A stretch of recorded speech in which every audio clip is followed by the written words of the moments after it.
So I was going to be a scientist my whole life.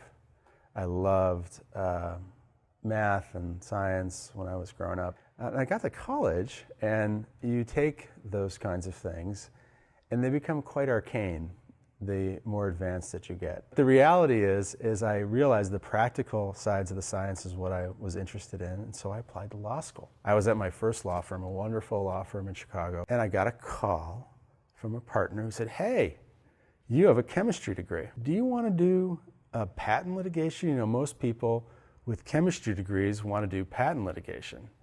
And I said, "What's patent litigation?" He said, "Trust me, you're going to like this." And I said, "Okay, I'll help you out." And I did. And I quickly realized that patent litigation was the best kind of litigation that you could do. You're dealing with inventions and inventors, the whole creative process. And once I worked on that, just the one case, I was sold.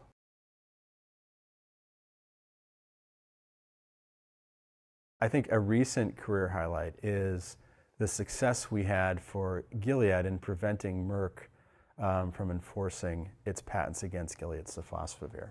And while we didn't prevail at the jury level, we were able to convince the court to set aside the verdict just a month after the jury verdict and not enforce the patents against Merck. We had a lot of setbacks in that case, but our team kept going until we saw it through to what was, at the end of the day, a just end. And we just hope that that'll be sustained on appeal.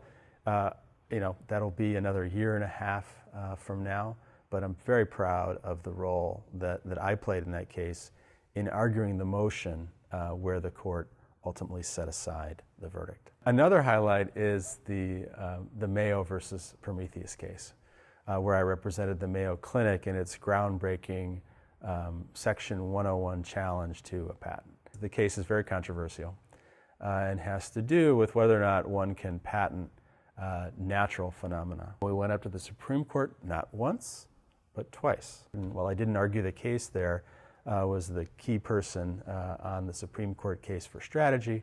I argued the appellate case, I argued the district court case. It started in 2004, and we got all the way to 2012, and finally, justice was done for Mayo.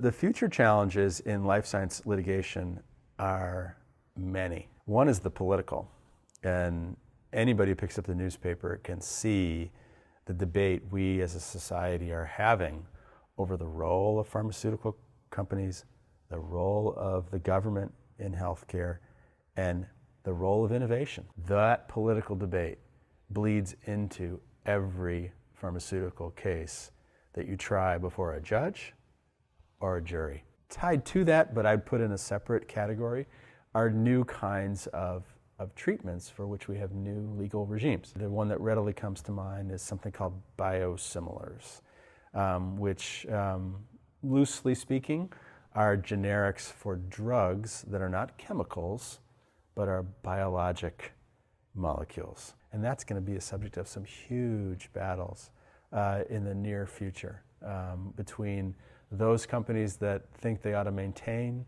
what right now is a monopoly, and those companies that think they ought to be able to make something that should be called similar, such that they can compete.